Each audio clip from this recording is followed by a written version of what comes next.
right, hey now, I'm still I don't know if people can hear me or not. Hold on a second as I get the room ready. Hold on, please. Oh boy, now it's all echoey. Right, what happened? All right, hold on. I think I fixed it, but I want to make sure that we're fixed. Hey, if anyone's in the room, I know it's early. Can you? I got the notification that the room opened, like the room was ready. Yeah, but I'm sorry. I've been doing so much hustling here off the air, getting the show set up today, or actually I should say wrapping up my radio show and trying to get this show on time. I forgot to have the other thing in the room. So if anyone's listening, I want to make sure that before we get started with everything, I want to any sort of thumbs up. I know it's still really early. Come on, Steve. I know you're there, dear Steve. Yes, Steve or Mike. It actually says we do have at least one viewer in here already, which is super early, but that's awesome. Let's hope whoever that is has your phone number. Thank you, Steve. Thumbs up. Perfect. Yeah, Steve to the rescue. In all this nonsense, did you see what shirt I'm wearing? I have not seen your shirt yet. I see you're wearing a red shirt. Is it red? Shinsuke Nakamura. It's red. It looks red to me. Yeah, I'm colorblind. It should be red. That would make more sense, considering that it is a Christmas shirt. Oh, let me see those guys. Now, is that a New Day Christmas shirt? Yes, it certainly is. It's like a New Day, South Park, Christmas. It's all sorts of fun. And I know that you were celebrating Christmas this weekend, weren't you?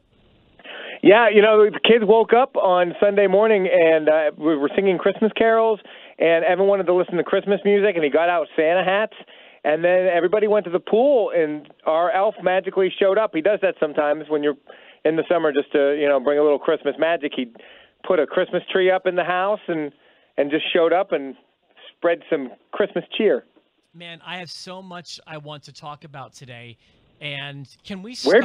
Where do we start for real? I have a place I want to start. We don't need to spend a ton of time on this, but I have to tell you, it's very important for me that I. He said the video is lagging, but there's nothing I can do about the video. Thanks, Steve. I want to start with Jim Neidhart, if you don't mind. Absolutely, I think we need to start with the Anvil for sure. That was a big win yesterday, and not to diminish all the other deaths that we've dealt with in the past couple of weeks, but this one hit me right in the childhood. This hit me when I was watching wrestling for the first time as a kid.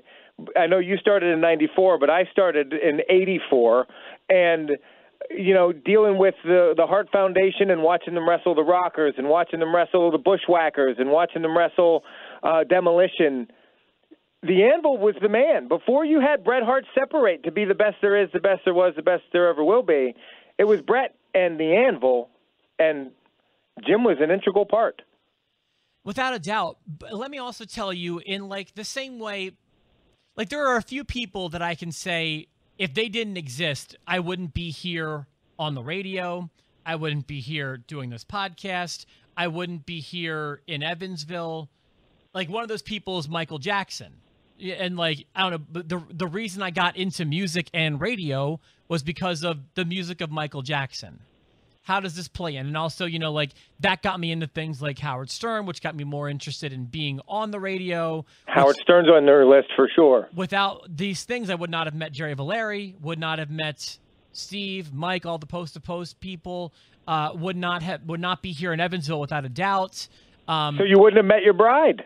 Butterfly effects. Sure. In that same way, it is extremely possible that without Jim Neidhart, I would not be a wrestling fan, and let me tell you why. There was one moment when I became a wrestling fan, and it was during SummerSlam 94, and I've kind of told this story before, but I've given a lot of credit to Bret and Owen for that cage match at SummerSlam 94. A match that I actually found out, I didn't know this until recently, received 5 stars from Dave Meltzer's Wrestling Observer, which makes me happy because it's my #1 favorite match ever. But if I have to pick a moment that I became a wrestling fan, that I needed to tune in to Raw, which I had never seen before, it's that moment that Jim the Anvil Neidhart jumps the barricade, clotheslines the British Bulldog who's in the crowd, and starts climbing the cage to get in to help Owen. And then from there, the whole Hart family has this fracas trying to get inside the cage. It's just Bret and Owen and Jim inside the cage. Owen and Jim are taking turns beating up Bret while the other person is climbing the cage, keeping people out of it, keeping other Hart brothers out of the cage. It was at this moment that I said to myself, I'm a wrestling fan. I need to see what happens on the next show. That's good. So it was when Jim jumped that barricade with the British Bulldog that I became a wrestling fan. That's awesome. That's such a good story. And, it really encapsulates the Anvil. I think a lot of people see him as an afterthought or a second run compared to Bret Hart, but it's easy to become that when you're standing next to Bret Hart. He still stood out. I thought Bruce Pritchard, of all the tweets yesterday, you sent me the one from Bruce Pritchard that said, in a unique world of wrestling, you still found a way to stand out. And that says a lot about Jim the Anvil Neidhart. He had his issues down the road, and if he didn't have those, maybe he would have had a more storied career. But in the 80s with the Hart Foundation, and then the late 90s with the big Hart Foundation, Owen, Pillman, Bulldog. Of which only Bret still survives.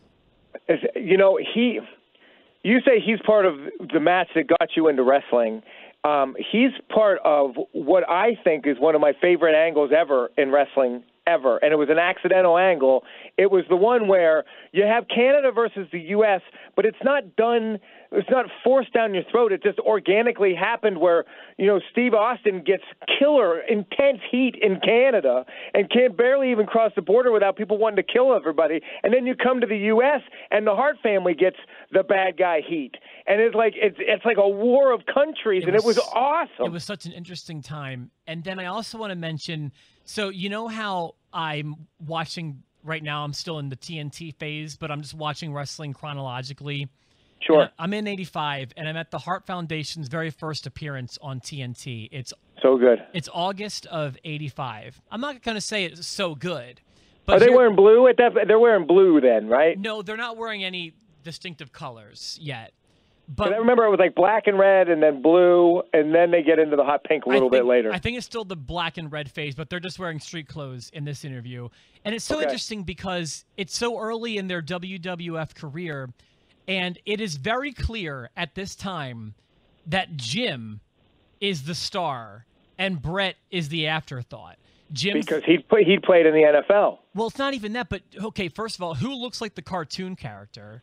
Who was the explosive personality? Who was the one who looked more like an action figure? Exactly. And Jim was the guy who would pick up the hot tag, and Jim was the star. And they've been compared to the Porsche and a tank before, and Jim was the tank. And which is the cooler vehicle? A lot of people like the Porsche, and obviously I'm a Bret Hart guy, but the tank is what they probably sell more tank action figures than they do Porsches. I think it's impossible to be a Bret Hart guy and not be a Jim Neidhart guy. So our heart goes out to his family and to Natalia and to everybody.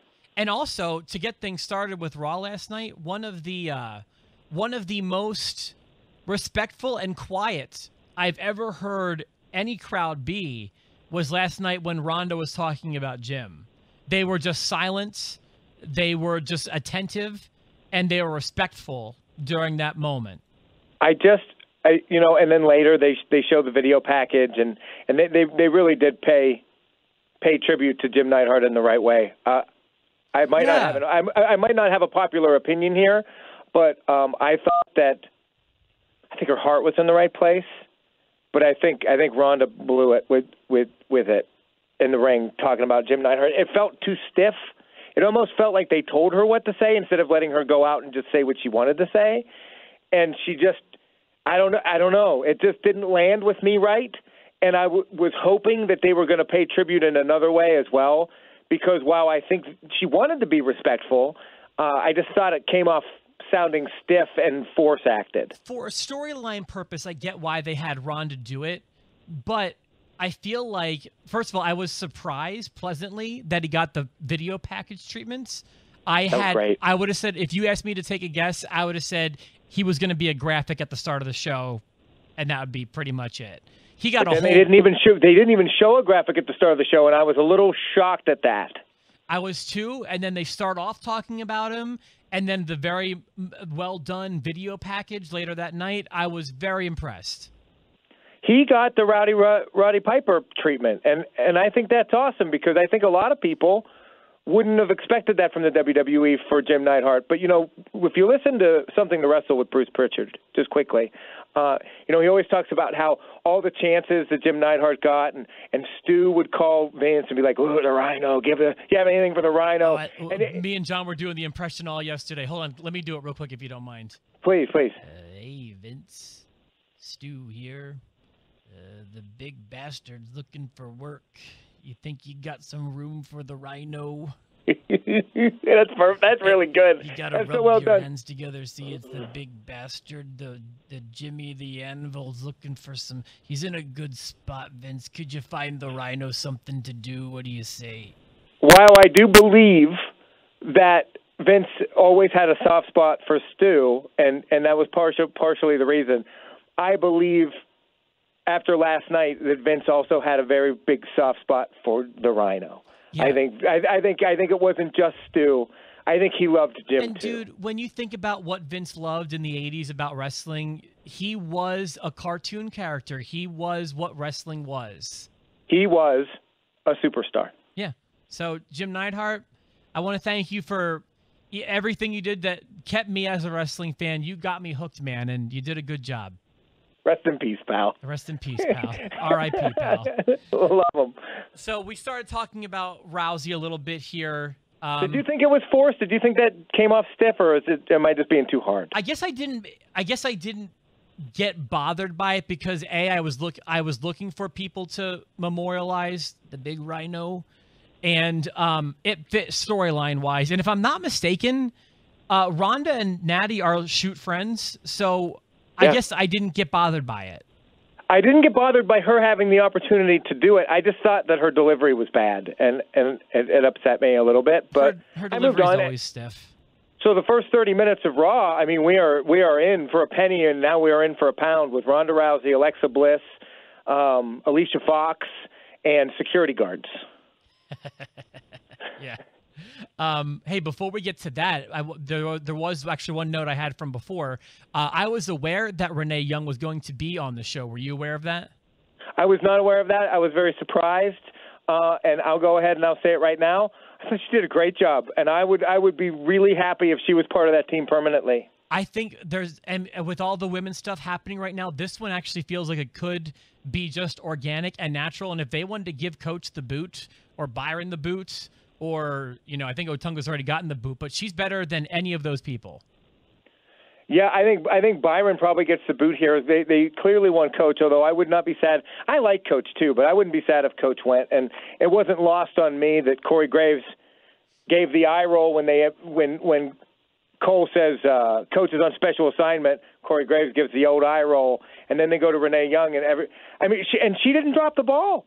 She did a great job. Also, Triple H should be noted. He tweeted that it was historic. That was the first time, of course, they've got to take credit for history, and it's the first time a woman called an entire Raw. I thought she did a great job, and I think it's interesting to hear her call the end of the show as well, because she's clearly attached to someone we're going to talk about a little bit later. Well, I have to tell you, I didn't hear the end of the show, but one more thought about that is I like Coach when compared to Byron Saxton and David Otunga.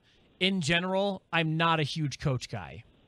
So I think she adds a nice little dimension to that three-man team. Yeah, and we've always only said nice things about Renee. She's so good, and there are plenty of people and girls to be backstage correspondents. Renee Young is ready for a full-time spot like that, and I think it's going to happen sometime soon. Yeah, you know who's not? Beth Phoenix. She is terrible. Or Byron Saxton or David Otunga or maybe even Coach. Right. Don't put a woman in there just for the sake of putting a woman in there. This felt to me like Amen. They put a woman in there because she was the best choice. Amen. That's all we've been saying. Amen. You just nailed it. I can't say it better than that.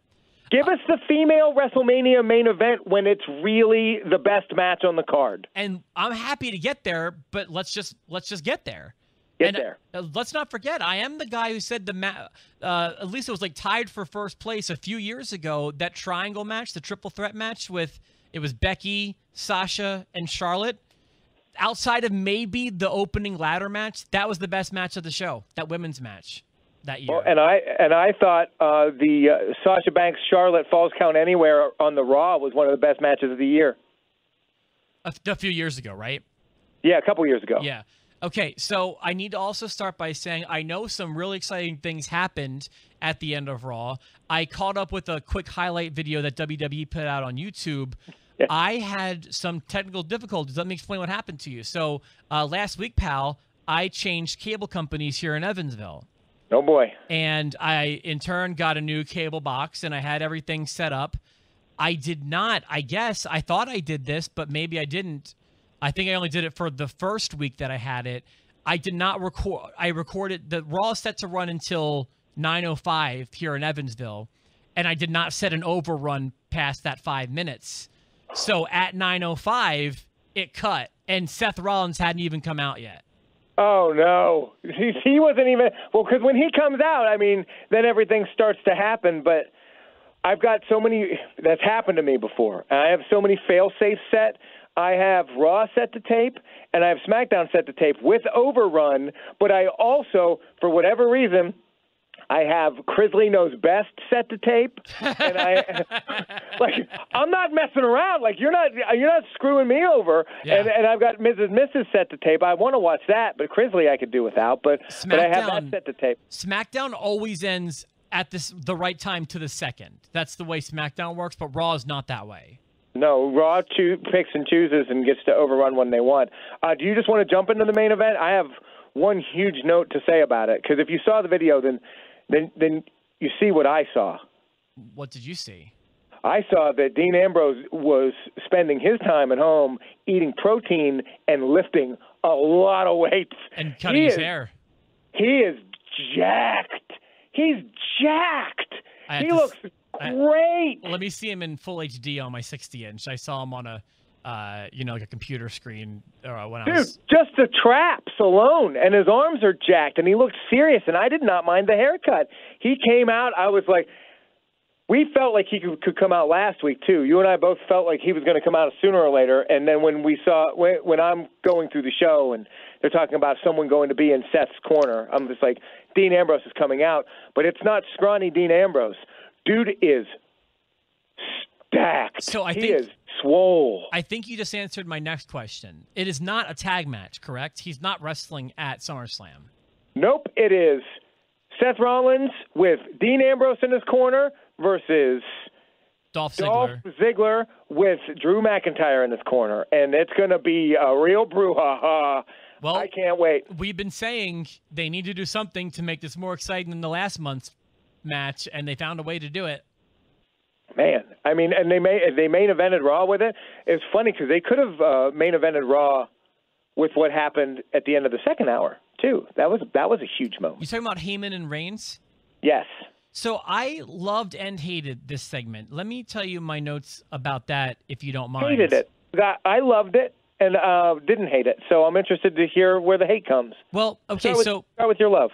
I'll just go chronologically because it was love, love, love, and then stuff happened. So it was really in the spot I wanted to be in. I loved the way that Heyman was trying to appeal to Reigns. Loved him kind of planting that seed in our head, like maybe Roman is gonna team up with Paul Heyman. Maybe Paul will be the difference maker in getting Reigns the title. I wish they would have ended it with him just giving him the contract and saying, think about it. I really wish that was the end because I'd be more excited for their match at SummerSlam. And then he goes over the top with the mace, which that much mace would have wiped out the first 5 rows of people. Well, they didn't want it to be like an Ultimate Warrior situation where he nose sold it. And then with our chloroform pal. Yeah. Like the whole first 5 rows would have had to be evacuated if that was really pepper spray. But I wanted to go in. This is pepper spray. This isn't Rick Martel's arrogance, pal. This is some real pepper spray. They evacuate Walmarts on Black Friday when you spray just a little bit of that stuff. Yeah, exactly. So there was that.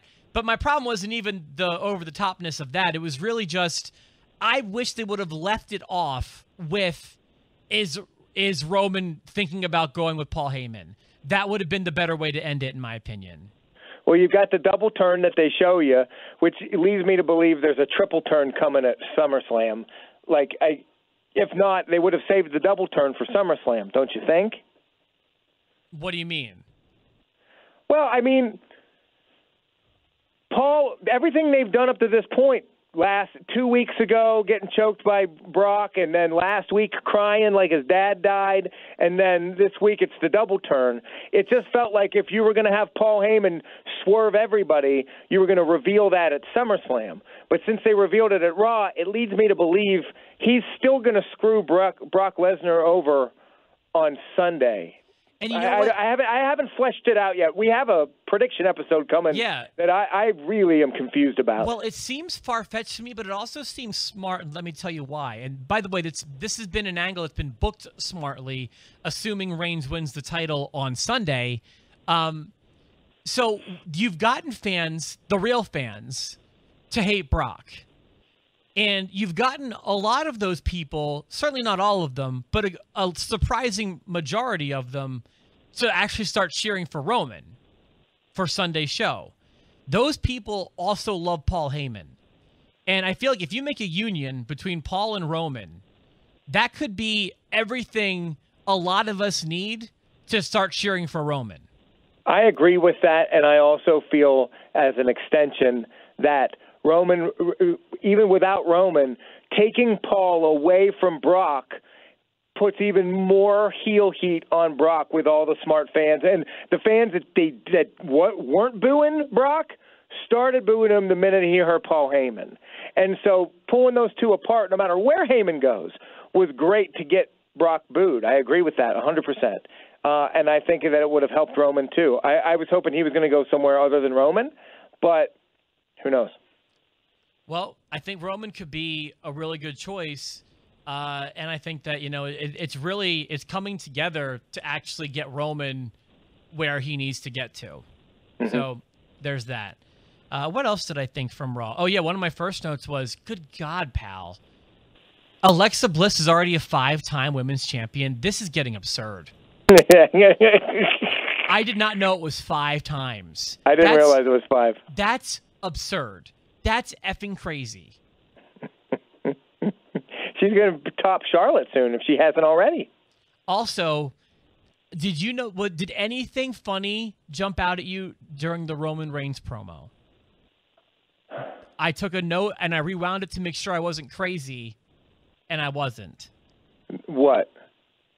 No. Roman's one of those people. We all know people like this. Roman thinks the word is drowning. And I even double-checked, and there are people, this is a word that people oftentimes mistake. Drowning. People say drowning. And I love that Roman Reigns thinks it's drowning. Because you drown, you have drowned, and you are drowning. Correct. But you're never drowned. You're never drowning.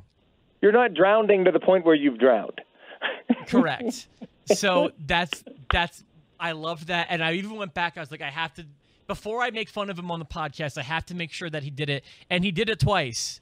So it wasn't just like the first time I was like, okay, but you know what? It sounds similar, and then the second time it was even more clear, drowning. Paul said it properly, but Roman thinks the word is drowning. Sure, he does. What else did I say? Do you want to speak his name, or can I today? Oh, go right ahead. I know who you're going to say. Ricky Roberts. We speak your name. A jobber who got the mic. He got the mic. He got a segment in the middle of the ring with a guitar. He got a prop shot on Brock Lesnar or on Bobby Lashley. He got to hit Bobby Lashley with a guitar. I loved it. And I mean, if you want to hear a jobber promo, just the wavering in his voice, not knowing when to start. I mean, a true jobber's jobber. One more, Ricky Roberts. We speak your name loudly. Oh, and I loved watching you get slammed through the mat to the earth's core. Like Bobby Lashley had him up. Like he could have changed light bulbs while he was up there. He had him up so high. Bang through the, and that was just perfect. How many I don't jobbers know. does it take to change a light bulb? Just one. If you're Ricky Roberts. If you have Bobby Lashley out there to lift you up, one. I've read online a lot of people are hammering this feud, but I like Bobby Lashley Elias's feud. It's pretty. It's hitting a note with me. It's hitting a chord. Pun intended. There was one more note I took, and then we can break down to whatever else you want. There was a great moment because we know Triple H is a figure of power now. And Sure. there was a bumper leading back in. I think it was for a shampoo commercial. And it was the smartest superstar ever. And it was like a 30-second video package on Triple H, the smartest superstar. I thought, because they've been using a lot of vintage footage, to whether it be Sonic with Mr. Perfect or whatever. If you're going to do the smartest superstar ever, who do you pick? Ready? Let's say it on 3. 1, 2, 3. The genius. Lanny Poffo. It's the genius. Dude, I saw he debuted. I watched him this weekend, too. It was his very first appearance. This is a must-see. Check this out, bro. Hold on. I love that we're talking about the genius today. We're all over the place. I've got 3 pictures I want to show you here. Here we go. Here's the first one. This is the genius's first appearance on TNT. If you'll note, that is a full suit of armor. Hold on, I've got more. He's got like a Soul Glow afro going on there, too. Not only is it a full suit of armor, that's a shield and a sword. With the Lanny Poffo emblem. The LP. He was Leaping Lanny at the time. Yep. And there's one more. Since you haven't seen the actual helmet or mask or whatever you want to call it, he put the mask on Lord Alfred there. I know it's kind of tough to see some of these. I can see it though. But he put the helmet on, and he's in a full ridiculous suit of armor. Guys, God bless wrestling. Just God bless it. I feel like TNTs are a must-watch at this point. I'm loving them, man. I'm loving them. They give you like a small amount of wrestling, and then the rest is all personality. Leaping Lanny. He doesn't turn into the genius for years, I think. Well, he pretty much is, because he recites a poem. And Vince is like, well, I understand one of your hobbies and interests is poetry. Isn't that right, pal? And Bobby Heenan starts laughing. He's pretty much calling him gay. Because there's a lot of gay references on that show. That was because in the 80s and in 1985, I mean, if that was a thing, it was. Well, think of Roddy Piper and Jimmy Snuka with the coconut. Like, there's stuff that would not work in 2018. Oh, boy. no. So Bobby Heenan's pretty much calling him gay, and then Genius or Lanny recites this poem. If you want to see it, it's August of '85. It's one of the episodes of TNT in August of '85. That's awesome. But that's the smartest superstar, not Triple H. Okay, I know. I'm sorry. Cerebral assassin, blah, blah, blah. You wore a jean jacket, you listened to Motorhead, and you hit people with sledgehammers. You weren't the smartest. I love you, but you're not the smartest superstar. Or go with someone who had the gimmick of being smart. Yeah, who was the guy that his gimmick was he went to Harvard? Oh, that wasn't his gimmick. That was Chris Nowinski, and he did go to Harvard. Right. Well, Harvard Chris. Well, they can't use him, pal. If you don't know, they don't speak his name anymore. Yeah. Okay. He's the guy. He was leading the charge post Chris Benoit about post concussion syndrome stuff. Oh. Yeah, they don't speak his name, but you could go with Dean Douglas. But they don't speak his name either. So yeah, maybe they had to go. Maybe they had to go with Triple H. They could have gone with Lanny. I'm not positive. Lanny's another guy. He got weird with the whole Randy Savage thing. So maybe Triple H. Once you factor out everyone who's not mad at the company, pal, my gosh. Or go the other way and just see how many people you can offend and make it Eugene.